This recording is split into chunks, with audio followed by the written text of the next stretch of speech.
Siguro nga ngayon, baka dapat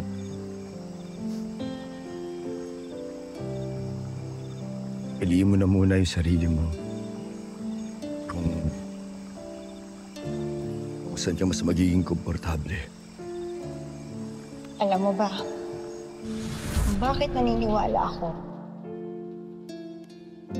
Kahit hindi maalala ng isipan mo si Lolo, nandyan pa rin siya sa puso mo. Salamat sa pag-aalala mo sa akin, Lolong. Pero, komportable ako ngayong kasama kita. Yun ang totoo. Hindi, huwag mo sanang isipin, ikaw ay aking lilisanin. Di ko